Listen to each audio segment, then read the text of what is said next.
నమస్కారం. శ్రీనిలయం కార్యక్రమానికి స్వాగతం.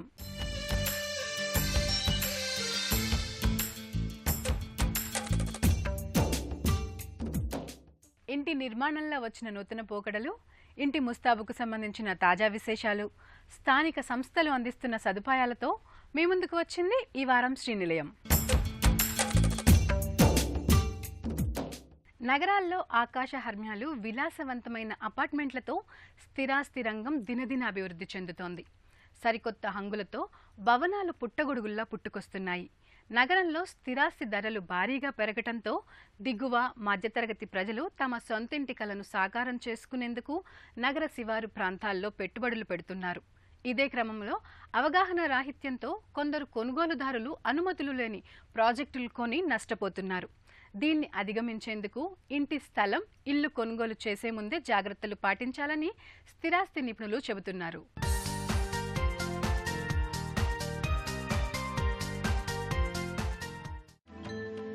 రెరా గుర్తింపు లేకుండా 8 ప్లాట్లు 500 చదరపు మీటర్లు దాటిన స్థలంలో నిర్మాణాలను ప్రారంభించరాదు. ముందస్తుగా ఎలాంటి అమ్మకాలు చేపట్టకూడదు. దరఖాస్తు చేసే సమయంలోనే ఈ రంగంలో ఉన్న అనుభవం, నిర్మాణానికి కావలసిన మూలధన వివరాలను రెరాకు వెల్లడించాలి. కొనుగోలుదారుల నుంచి పొందిన సొమ్ములో 70% ప్రత్యేక ఖాతాలో జమ చేసి దానికి అనుగుణంగా నిర్మాణ పనులు జరుగుతున్నట్లు రుజువులు చూపించాలి. త్రైమాసిక జమా ఖర్చుల వివరాలను రెరా అథారిటీకి సమర్పించాలి. ఇక కొనుగోలుదారుడి వద్ద ఆస్తి విలువలో 10% కంటే ఎక్కువగా అడ్వాన్స్ తీసుకుంటే ఇరువురి మధ్య ఒప్పందం కుదుర్చుకోవాలి. అడ్వాన్స్ తీసుకున్నప్పుడే ఇంటిని స్వాధీనపరిచే తేదీని లిఖితపూర్వకంగా తెలపాలి.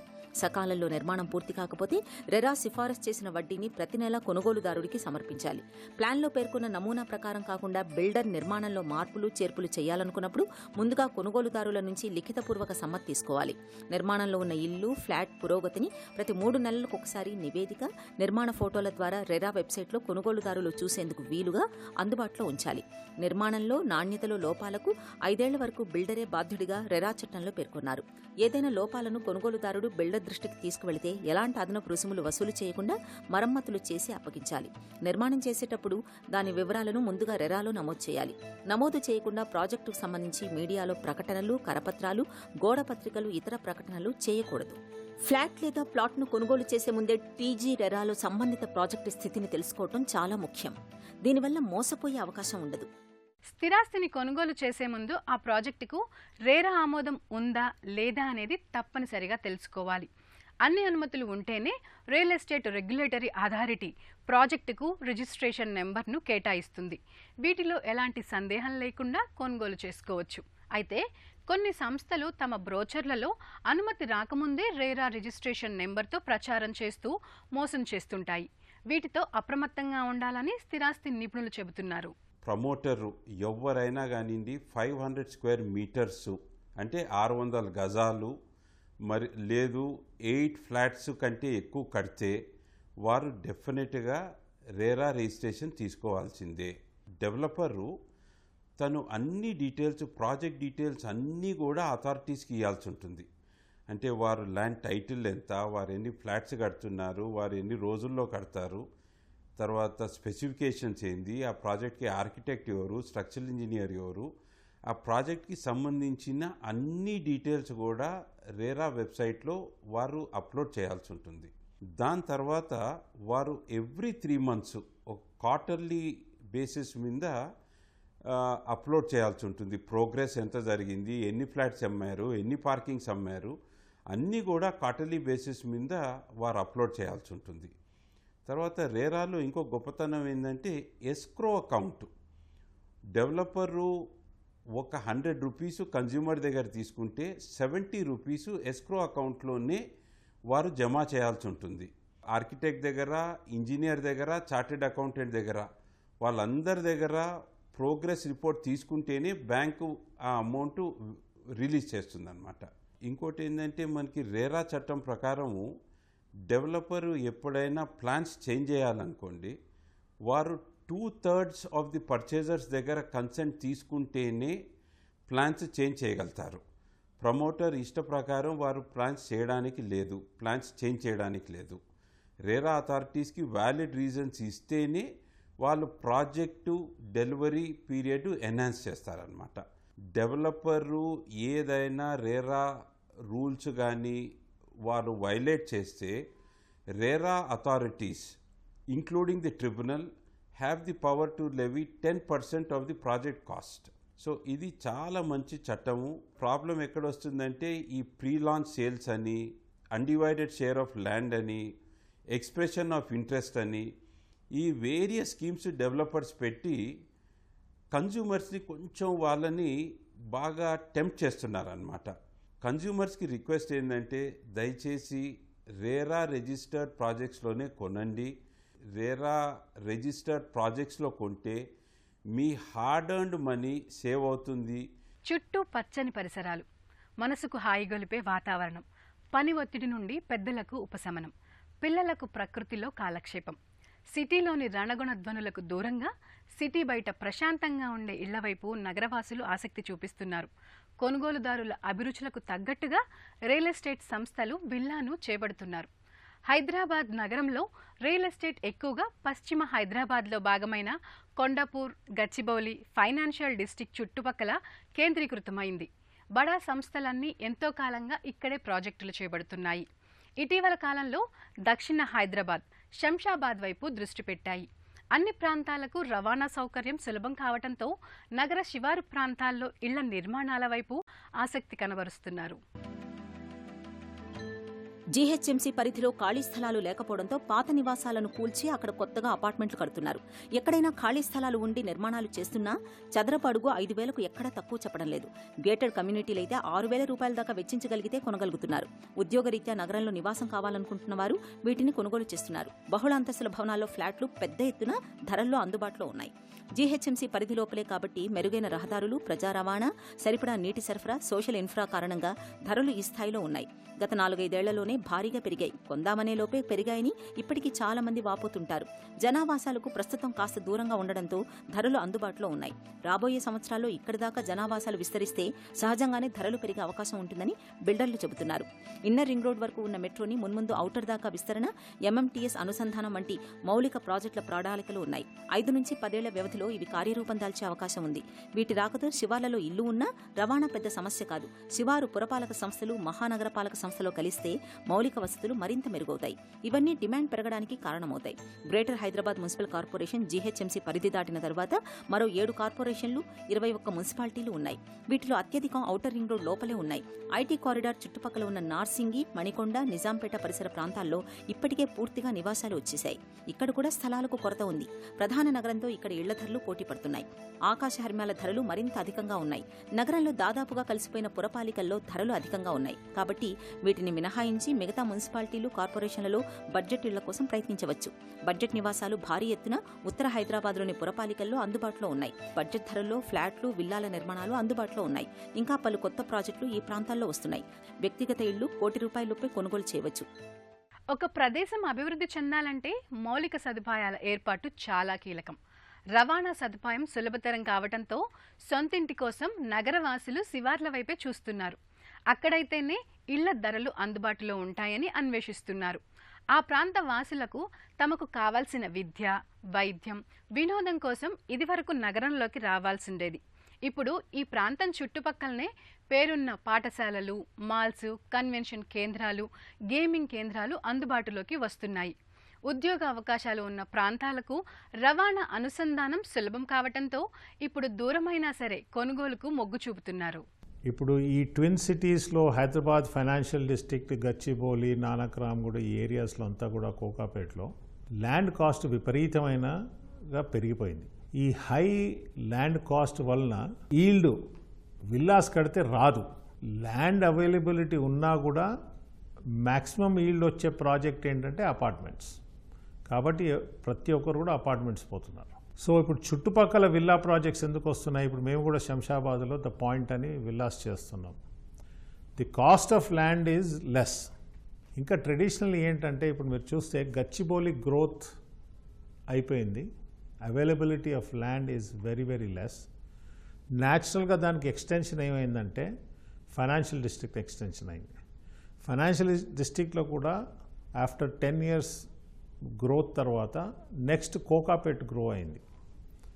కోకాపేట్ గ్రో అయిన తర్వాత కోకాపేట్లో కూడా లిమిటెడ్ ల్యాండ్ ఉంది. ఎందుకంటే 111 జియో వస్తుంది, ఎఫెక్టివ్ వస్తుంది కాబట్టి అయింది. దాని న్యాచురల్ నెక్స్ట్ ఎక్స్టెన్షన్ ఏంటంటే రాజేందర్ నగర్లో left side towards south west side అనుకోవచ్చు, సౌత్ ఈస్ట్ సైడ్ అనుకోవచ్చు మనం. అటువైపు కొద్దిగా ల్యాండ్ అవైలబుల్ ఉంటుంది. మళ్ళీ సౌత్ వెస్ట్ వైపు చూస్తే మనం మీకు అంతా కూడా 110 ఇంపాక్ట్ ఉంటుంది. So the next natural extension for villas growth ఏంటంటే శంషాబాద్. ఏ ల్యాండ్ లార్డ్ కూడా is not preferring it to give it to villas. So విల్లాస్కి ఎందుకు ఆప్ట్ చేస్తున్నారంటే అంత లార్జ్ కమ్యూనిటీస్, ఇప్పుడు అపార్ట్మెంట్స్ మేము చాలామంది 600 అపార్ట్మెంట్, 500 అపార్ట్మెంట్, 1000 అపార్ట్మెంట్లు కడుతున్నారు. విల్లాస్లో ఏంటంటే డెన్సిటీ తక్కువ ఉంటుంది, ల్యాండ్ ఏరియా ఉన్నా కూడా డెన్సిటీ విల్ బి లెస్. కాబట్టి lot of people are opting for villa community. Amenities ఏదైతే మనం అపార్ట్మెంట్లో ఇచ్చే ఎమ్యూనిటీస్ కూడా ఇక్కడ కూడా ఇస్తాం. Perimeter areas, outer ring road చాలా బెనిఫిట్స్ ఏంటంటే ఇప్పుడు మన హైటెక్ సిటీ, ఫైనాన్షియల్ డిస్ట్రిక్ట్లో it's all become a business district. So next business district is going to be airport. ఏ ప్రాజెక్ట్స్ కానీ విల్లా ప్రాజెక్ట్స్ కానీ ఏవి చేసినా కూడా సోషల్ ఇన్ఫ్రాస్ట్రక్చర్ స్లోగా డెవలప్ అవుతుంది. ఆ సోషల్ ఇన్ఫ్రాస్ట్రక్చర్ ఫుల్లీ మెచ్యూర్డ్ డెవలప్మెంట్కి రావాలంటే ఇంకొక 5 to 10 years పడుతుండొచ్చు. కానీ that is where the next natural growth potential is at the airport. Every 10 years new communities will get form. నా సలహా ల్యాండ్ లార్డ్స్ కానీ డెవలపర్స్ కానీ ఏంటంటే ఏది కూడా మనం మ్యాక్సిమైజ్ చేయకుండా ఆప్టిమైజ్ చేసుకున్నాం అనుకోండి, I think we will be building good communities for the next generation and also sustainable communities develop చేయొచ్చు. అందమైన ఇల్లు కట్టుకోవాలనేది ప్రతి ఒక్కరి కల. అన్ని వసతులు ఉండేలా జాగ్రత్తలు తీసుకుంటారు. ఇష్టపడి కొనుగోలు చేసిన సామాగ్రి, వీటిని వదిలి ఎక్కడికైనా కొద్ది రోజులు వెళ్ళిపోవాలంటే మనసులో ఎక్కడో భయం. వెళ్ళిన చోట స్థిమితంగా ఉండలేం. ఇల్లు ఎలా ఉంది, ఇంట్లో వస్తువులు పాడైపోతాయేమోననే ఆందోళన. మరోవైపు దొంగల భయం. మారిన పరిస్థితుల్లో సాంకేతిక పరిజ్ఞాన వినియోగం ప్రతి ఇంటా పెరుగుతోంది. నగరంలో స్మార్ట్ ఇళ్ల విస్తరణ పెరిగిపోతోంది. ప్రతి ఒక్కరూ స్మార్ట్ సేవలను పొందేందుకు గృహ యజమానులు ఆసక్తి చూపిస్తున్నారు. ప్రస్తుతం మనం ప్రపంచంలో ఏ మూల ఉన్నా ఇంట్లో ఏం జరుగుతుందో తెలుసుకోవచ్చు. మరి ఈ నేపథ్యంలో ఇంటికి స్మార్ట్ సేవలు, అవి అందించే సదుపాయాలపై ప్రత్యేక కథనం శ్రీనిలయంలో.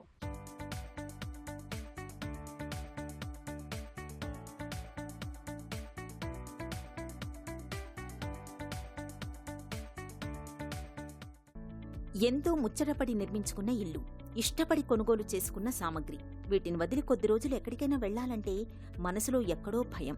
వెళ్లిన చోట స్థిమితంగా ఉండలేం. ఇల్లు ఎలా ఉంది, ఇంట్లో వస్తువులు పాడైపోతాయేమోననే ఆందోళన. మరోవైపు దొంగల భయం. అందుకే ఇంటి భద్రత విషయంలో మనవంతు జాగ్రత్తగా సీసీ కెమెరాలు ఏర్పాటు చేసుకోవడం ఎంతో ముఖ్యం. దాంతో ఎక్కడి నుంచైనా మన ఇంటి ఆవరణలో ఏం జరుగుతుందనేది మానిటర్ చేయవచ్చు. స్మార్ట్ హోమ్స్ లేదా హోమ్ ఆటోమేషన్ ఇటీవల బాగా వినిపిస్తున్న పదం. ముఖ్యంగా కొత్త విల్లాలు, లగ్జరీ గేటెడ్ అపార్ట్మెంట్లలో, స్వతంత్ర గృహాల్లో స్మార్ట్ సొల్యూషన్స్ కి డిమాండ్ పెరిగింది. స్మార్ట్ ఫోన్ల వినియోగం, బ్రాడ్బ్యాండ్ కనెక్టివిటీ అదే స్థాయిలో పెరుగుతుండడం హోమ్ ఆటోమేషన్ పై నగరవాసులకు అవగాహన పెరిగింది. పాత ఇల్లైనా 2-3 గదులకైనా స్మార్ట్ టెక్నాలజీ వాడాలని భావిస్తున్నారు. ఆటోమేషన్ కి ఒకప్పట్లాగా లక్షలు ఖర్చు చేయాల్సిన అవసరం లేకుండా వేలల్లోనే వీలవుతుండటంతో మధ్యతరగతి ప్రజలు కూడా దృష్టి సారిస్తున్నారు. ముఖ్యంగా ఈ సీసీ కెమెరాలు అపార్ట్మెంట్లలోకి వచ్చే వాళ్లను, పోయే వాళ్లను కనిపెట్టడం, సూర్యరశ్మిని బట్టి కాంతిని సరిచేసుకోవడం, అగ్ని ప్రమాదాలు, గ్యాస్ లీక్ కావడం, అజ్ఞాత వ్యక్తులు చొరబాటు వంటి వాటిని పసిగట్టడం కోసం వీడియో కెమెరాలు, సెన్సర్లు అలారంలుగా పనిచేస్తాయి. వీటితో గుమ్మం దగ్గర ఉన్నదెవరో బయట నుండి తెలుసుకోవడానికి వీలవుతుంది. అవసరమైతే టీవీ ద్వారా వీడియోలో చూస్తూ మాట్లాడొచ్చు. ఇంట్లో ఏర్పాటు చేసుకున్న కెమెరాలను, గ్యాడ్జెట్ల పరికరాలను ఒకే వేదికతో పనిచేసేలా చూడడం, వీటన్నింటినీ ఒక్క యాప్తోనే నియంత్రించే అవకాశమూ లేకపోలేదు. ఇవి ఒకప్పుడు ఖర్చుతో కూడుకున్నవి, ఇప్పుడు తక్కువ ధరలోనే మార్కెట్లో లభిస్తున్నాయి. ఈ రోజుల్లో మనకి సీసీటీవీ వినియోగం అనేది చాలా విరిగా పెరిగిపోయింది. పోలీస్ డిపార్ట్మెంట్ వాళ్ళు కూడా వచ్చేసి వాళ్ళు కూడా చాలా అవేర్నెస్ ప్రోగ్రామ్స్ కండక్ట్ చేస్తున్నారు. సో దానివల్ల మనం చాలా వరకు నేరాలను అరికడుతున్నాము. ఇప్పుడు మీరు చూస్తూ ఉన్నారు, అంతరాష్ట్ర దొంగలు వచ్చేసి మన దగ్గరికి దొంగతనాలు, దోపిడీలు, హత్యలు ఇవన్నీ చేస్తున్నారు. సో వీటన్నిటిని అరికట్టాలంటే మనం తప్పనిసరిగా సీసీటీవీ అనేది ఇన్స్టాల్ చేసుకోవాల్సి ఉంటుంది. సో దీనివల్ల ఎంత ఉపయోగం ఉంటుంది అనేది, ఏం జరిగినా కూడా మనకు ఒక ఆధారం అనేది చూపిస్తుంది. ఆల్మోస్ట్ ఆ కెమెరాస్ ఉండటం వల్ల చాలా దొంగలు కూడా భయపడుతున్నారు రావడానికి, చేయడానికి కూడా. ప్రస్తుత మార్కెట్లో సీసీటీవీ అనేది ఒక 4-5 టెక్నాలజీస్ ఉన్నాయండి. సో దాంట్లో మనకు మొదటి వచ్చేసి HD, next IP, third solar, fourth 4G, fifth వచ్చేసి వైఫై బేస్డ్. సో ఈ ఒక్కొక్క కెమెరా వచ్చేసి మనకు వ్యూ అనేది మనం మొబైల్ యాక్సెస్ చేసుకోవచ్చు. మనం ఎక్కడికి వెళ్ళినా కూడా ఏం జరుగుతుంది అనేది మనం కెమెరా పెట్టిన ప్లేస్ని వీక్షించవచ్చు. ఎక్స్పెషల్గా చెప్పుకోవాలంటే మనకు సోలార్ కెమెరాస్, ఇప్పుడు కొత్తగా వచ్చిన టెక్నాలజీ ఏంటంటే సోలార్ కెమెరాస్ అనేది మనము ఎక్కడ పవర్ లేని ప్లేసెస్లో మనం ఇన్స్టాల్ చేయడం జరుగుతుంది. సో పవర్ లేని ప్లేసెస్ అంటే ఏమిటంటే మీకు ఎక్కువ శాతం మీ ఫార్మర్స్ యూజ్ చేస్తున్నారు, కొన్ని సైట్స్లో యూజ్ చేస్తున్నారు, ఓపెన్ సైట్స్లో. సో అవి ఎలా పనిచేస్తాయంటే మనం ఒక పోల్కి ఈ కెమెరా ఇన్స్టాల్ చేసేసుకొని దానిపైన సోలార్ ప్యానెల్ పెట్టేసుకొని దాని లోపల ఒక 4G సిమ్ కార్డు ఒకటి మీరు ఇన్స్టాల్ చేయాల్సి ఉంటుంది. సో దీనివల్ల ఇంకొక అడ్వాన్స్డ్ ఫీచర్ ఏంటంటే మీకు దీంట్లో మోషన్ డిటెక్షన్ అని చెప్పేసి కొత్త ఫీచర్ లాంచ్ చేశారు. సో దీనివల్ల ఎక్కడ చిన్న కదలిక లాంటివి మీకు కనిపించినా కూడా మీకు ఆటోమేటిక్గా నోటిఫికేషన్ రావడం జరుగుతుంది. సో దానివల్ల మీరు అలర్ట్ అయిపోయి అక్కడ ఏం జరుగుతుంది అనేది ప్రత్యక్షంగా చూసుకోవడం జరుగుతుంది. సో దీనివల్ల మీకు అక్కడ ఏదన్నా జరగకుండా సన్నివేశాలు జరుగుతుంటే మీరు చూడడానికి ఈజీగా ఉంటుంది. ఇది ఇన్స్టలేషన్ పద్ధతి అనేది ఇప్పుడు మనం తెలుసుకుందాము. మనము రెగ్యులర్గా ఇన్స్టలేషన్ అనేది main entry, exit, corridors, lift area, staircases, ఈ సెన్సిటివ్ ప్లేసెస్లో మనం పార్కింగ్ ఏరియాస్ ఇలాంటి సెన్సిటివ్ ప్లేసెస్లో మనం ఇన్స్టాల్ చేయడం జరుగుతుంది. ఎంతో ముచ్చటపడి నిర్మించుకున్న ఇంటికి అన్ని సౌకర్యాలు ఉండాలని ప్రతి ఒక్కరూ కోరుకుంటారు. ఇంటి భద్రత విషయంలో ఈ స్మార్ట్ సేవలు ఎంతో ముఖ్యమని నిపుణులు చెప్తున్నారు. ఈ స్మార్ట్ సేవలతో ఎక్కడి నుంచైనా ఇంట్లో ఏం జరుగుతుందనేది మానిటర్ చేయవచ్చు. చరవాణి సహాయంతో ఇంట్లో ఏసీ, దీపాలు ఆర్పేశామా, తలుపులు వేశామా లేదా అని అన్నింటి పనితీరును పర్యవేక్షించవచ్చు. మరిన్ని విశేషాలు ఇప్పుడు నిపుణుల మాటల్లో తెలుసుకుందాం.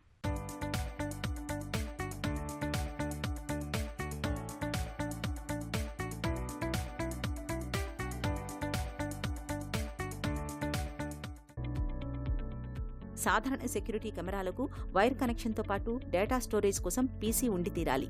అదే వైఫై సెక్యూరిటీ కెమెరాలైతే రికార్డ్ చేసిన మొత్తం డేటా క్లౌడ్లో స్టోర్ అవుతుంది. అలాగే దాన్ని మీ మొబైల్ నుంచి ఆపరేట్ చేయొచ్చు. అవుట్డోర్ కెమెరా ఇంటి బయట భద్రత కోసం కాగా ఇండోర్ కెమెరా ఇంటి లోపలి భద్రత కోసం.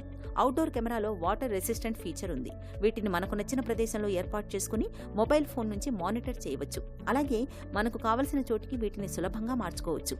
ఇండోర్ కెమెరాలో యాక్టివ్ జోన్, ప్రైవసీ జోన్ అని 2 ఆప్షన్స్ ఉంటాయి. వాటి సాయంతో కెమెరా పరిధిలోని కొంత ప్రాంతాన్ని బ్లర్ చేయవచ్చు. 2 కెమెరాలకు అలెక్సా ఫీచర్తో అనుసంధానం చేసుకోవచ్చు. మారిన పరిస్థితుల కారణంగా ఇంటికి భద్రత పెంచుకోవాల్సిన అవసరం ఏర్పడింది. ఈ క్రమంలోనే కెమెరాలను ఏర్పాటు చేసుకునే పద్ధతి మొదలైంది. వైర్లెస్ సెక్యూరిటీ కెమెరాకు నైట్ విజన్, 2-వే ఆడియో వంటి ఫీచర్లుంటాయి. సీసీటీవీ సెక్యూరిటీ కెమెరాకి మైక్రో SD కార్డ్ని ఇన్సర్ట్ చేయడం, మీరు 64 GB వరకు రికార్డింగ్లను అందులో స్టోర్ చేసుకోవచ్చు. వైర్లెస్ కనెక్టివిటీతో వస్తున్న ఈ సెక్యూరిటీ కెమెరా చాలా అద్భుతంగా పనిచేస్తుంది. ఈ కెమెరాతో 24 గంటల పాటు నిఘా ఉంచవచ్చు. ఇప్పుడు చెప్పబోతున్న ఈ కెమెరాలు మీ ఇంటికి పూర్తి భద్రతను ఇస్తాయని నిపుణులు చెబుతున్నారు. ఇప్పుడు ఈ 2 కెమెరాస్ మీరు చూసినట్టయితే ఇదేమో మనం HD కెమెరా అంటాము, ఇదేమో IP కెమెరా అంటాము. ఈ రెండింటిలో మెయిన్ వేరియేషన్ ఏంటంటే HD కెమెరా వచ్చేసి మీకు 3+1 కాపర్ కేబుల్తో రన్ అవుతుంది, ఇదేమో Cat 6 కేబుల్తో రన్ అవుతుంది. సో 2-3 ఇయర్స్ తర్వాత మనకు ఈ కెమెరాలో లైట్గా మీకు లైన్స్ రావడం అనేది జరుగుతుంది. సో ఈ కెమెరాస్ ఎలాంటి ఇష్యూస్ అనేది ఉండవు. మీకు మినిమం 10 ఇయర్స్ వరకు మీకు డ్యూరబిలిటీ అనేది కెమెరాలో ఉంటుంది. ఈ కెమెరాస్ అండి మీకు వైఫై కెమెరాస్ అంటారు. సో ఇవి ఎలా వర్క్ చేస్తాయంటే మీరు ఇంట్లో ఉన్న వైఫైని దీన్ని కనెక్ట్ చేసుకుంటే ఇవి మీకు మొబైల్ అనేది యాక్సెస్ వచ్చేస్తుంది. సో ఇది ఎక్కువ శాతము లివింగ్ రూమ్స్లో, చిల్డ్రన్స్ రూమ్స్లో ఇదన్నీ ఇన్స్టాల్ చేస్తుంటారు. ఇంటర్నెట్ ఉన్న ప్లేసెస్లో మాత్రమే ఇవి వర్క్ చేస్తాయి. సో దీనివల్ల ఉపయోగం ఏంటంటే మీకు హార్డ్ డిస్క్ అనేది పెద్ద సెటప్, కేబులింగ్ అనేది దీనికి ఏం అవసరం ఉండదండి. జస్ట్ దీనికి ప్లగ్ అండ్ ప్లే చేసుకుంటే చాలు. మీకు వచ్చేసి చాలా సెటప్ అవసరం లేదు. దీనికి హార్డ్ డిస్క్, కేబుల్స్ ఇవేం అవసరం లేదండి. జస్ట్ మీరు పవర్లో పెట్టేసుకుంటే ప్లగ్ అండ్ ప్లే రన్ అవుతుంది. సో ఇది వచ్చేసి మీకు రొటేషన్ అవుతుంది, ప్లస్ అప్ అండ్ డౌన్ అవుతుంది. సో దీనివల్ల మీకు 360 degrees జరుగుతుంది. సో దీంట్లో నాకు ఇంకో అడ్వాన్స్డ్ ఫీచర్ ఏంటంటే మోషన్ డిటెక్షన్. సో ఈ మోషన్ డిటెక్షన్ అంటే ఏంటంటే ఒక పర్సన్ నైట్ టైము మీరు కెమెరా పెట్టారు, రూమ్లో ఎవరు లేరు, బట్ ఏదన్నా ఒక పర్సన్ అయితే అన్ఎక్స్పెక్టెడ్గా వచ్చినట్టయితే ఆ పర్సన్ సైడ్ తిరుగుతుంది ఆటోమేటిక్గా. సో ఎక్కడికి వెళ్ళినా కూడా ఆ పర్సన్ సైడ్ తిరుగుతుంది, మీకు అలర్ట్ అనేది వస్తుంది. సో దీనివల్ల మీరు అలర్ట్ అయిపోయి అక్కడ ఏం జరుగుతుంది అనేది మీరు ప్రత్యక్షంగా చూసుకోవచ్చు. ఈ కెమెరాస్ వచ్చేసండి 4G కెమెరాస్. 4G కెమెరాస్ అంటే అండి దీనికి కూడా cabling, hard disk, NVR, DVR ఇలాంటి ఏమీ అవసరం లేదండి. మీరు ఎక్కడైనా సరే పవర్ ఉంటే చాలు. దీంట్లో ఒక SD card and SIM card. SD card ఎందుకోసం అంటే అండి మీకు లోకల్ స్టోరేజ్ కోసం. ఇందులో కూడా మీకు 16 GB, 64 GB, 128 GB, 256 GB అనేది మీకు SD కార్డ్ దొరుకుతుంటే బయట మీకు. సో అవి వేసేసుకుంటే మీకు ఏమవుతుందంటే మనకు జరుగుతున్న రికార్డింగ్ అనేది దాంట్లో స్టోర్ అవుతుంది. దీంట్లో 4G కెమెరాస్ అంటారు. దీంట్లో సిమ్ కార్డ్ కూడా మీరు ఇన్స్టాల్ చేసుకున్నట్టయితే మీకు మొబైల్ యాక్సెస్ వచ్చేస్తుంది. దీనికి జస్ట్ పవర్ ఇచ్చేసుకుంటే చాలండి మీకు. దీనికి పెద్ద ఎక్స్ట్రా కేబులింగ్ అనే అవసరం కూడా ఉండదు. ఇది వచ్చేసండి బుల్లెట్ కెమెరా అంటారు దీన్ని ఎక్కువ శాతము అవుట్ సైడ్ అంటే మనకు వర్షం పడే ప్లేసెస్లో అవుట్డోర్లో ఇది యూజ్ చేస్తారు. ఇది చూసే ఉంటారు, మీకు ఇక్కడ లైట్ కనిపిస్తుంది కదా, ఇది నైట్ టైం అనేది మనకు లైట్ అనేది విజిబుల్ అవుతుంది. సో ఎప్పుడైతే కెమెరా మీద మనకు జీరో లైట్ పడుతుందో అప్పుడు కెమెరా ఈ లైట్ ఓపెన్ అయ్యి మనకు ఉన్న వ్యూ అనేది కలర్గా చూపిస్తుంది. మీరు కెమెరాస్ పెట్టుకున్న తర్వాత మీ దగ్గర ఉన్న పవర్ ప్రాబ్లమ్స్ ఉంటే మాత్రము అక్కడ కెమెరా అనేది పనిచేయదండి. అక్కడ మీరు ఇంట్లో ఒక ఇన్వర్టర్ ఉంటేనే ఓకే, లేదంటే మాత్రం చిన్న యూపీఎస్ తీసుకోవాల్సి ఉంటుంది. ఆ యూపీఎస్ వచ్చేసి మీకు 2 to 3 hours అనేది పవర్ బ్యాకప్ ఇస్తుంది. ఈ గ్యాప్లో మీకు పవర్ వచ్చేస్తే మీకు రికార్డింగ్ అనేది ఎక్కడ కూడా మనకి బ్రేకప్స్ లేకుండా జరుగుతుంటుంది. సో దీనివల్ల మనకు ఆ ఉపయోగం అనేది ఉంటుంది. సో మనం ఇలా కెమెరా ఇన్స్టాల్ చేసుకున్న తర్వాత ప్రతి డీవీఆర్కి మీకు చూపించిన డీవీఆర్ కావచ్చు, ఎన్వీఆర్ కావచ్చు, వాటికి ఒక రూటర్ నుంచి ఇంటర్నెట్ వస్తున్న రూటర్ నుంచి ఒక కేబుల్ త్రూ మనము కనెక్ట్ చేయాల్సి ఉంటుంది. వరల్డ్లో ఎక్కడున్నా కూడా అండి మీరు ఇంటర్నెట్ తోటి మీరు యాక్సెస్ చేయొచ్చు, మీ లైవ్ స్ట్రీమింగ్ అనేది వస్తుంది. ఇలా మొబైల్ యాప్ ఉంటుందండి. సో ఇలా మీరు ఇన్స్టాల్ చేసుకున్న తర్వాత కెమెరాస్ అనేది ఇందులో యాడ్ చేయడం జరుగుతుంది. సో ఇలా క్లిక్ చేస్తే మీకు ఇందులో మనం పెట్టిన డివైస్ యాడ్ చేయాల్సి ఉంటుంది. సో దాన్ని యాడ్ చేసుకున్న తర్వాత మీరు ఓపెన్ చేస్తే మీకు ఇలా కెమెరాస్ అనేది ప్లే అవుతాయండి. సో మీరు ఎక్కడికి వెళ్ళినా కూడా ఇలాంటి వ్యూ అనేది చూసుకోవచ్చు, జూమింగ్ చేసుకోవచ్చు. రెగ్యులర్గా జరుగుతున్న ఆన్ ది స్పాట్లో కూడా దీన్ని స్క్రీన్ షాట్ చేయొచ్చు. నెక్స్ట్ వచ్చేసి వీడియో రికార్డ్ చేయొచ్చు. ఈ విజువల్స్ అనేది మీరు డిపార్ట్మెంటల్ కావచ్చు, లేకపోతే ఎవరికైనా కూడా షేర్ చేసుకోవచ్చు. అలా యూజర్ ఫ్రెండ్లీగా ఉంటుంది మీకు మొబైల్ యాప్. మీకు కెమెరా ప్రైజింగ్ వచ్చేసండి ఒక్కొక్క దాంట్లో చాలా రకాల క్వాలిటీలు ఉన్నాయి. మీకు ఎగ్జాంపుల్ చెప్పాలంటే 400 నుంచి 4 lakhs వరకు కూడా కెమెరాస్ క్వాలిటీస్ ఉన్నాయి మీకు. సో మన ఇంటికి వచ్చేసి ఒక్కొక్క కెమెరా వచ్చేసి 1000 నుంచి 1200 ఉన్నాయి, 2000 ఉన్నాయి, 4000 కూడా కెమెరాస్ ఉన్నాయండి. సో మీకు ఇండిపెండెంట్ ఇంటికి 4 కెమెరాస్ పెట్టుకోవాలనుకుంటే ఒక 15,000 బడ్జెట్లో మీకు సరిపోతుంది. ఇది నేటి శ్రీనిలయం. ఈ కార్యక్రమానికి సంబంధించిన అభిప్రాయాలు, సందేహాలు మాకు తెలియచేయండి. మా చిరునామా శ్రీనిలయం, ఈటీవీ, రామోజీ ఫిలిం సిటీ, హైదరాబాద్ 501512. మా ఇమెయిల్ అడ్రస్ srinilayam@etv.co.in. మరికొన్ని తాజా అంశాలతో వచ్చే వారం మళ్ళీ కలుద్దాం. అంతవరకు సెలవు. నమస్తే.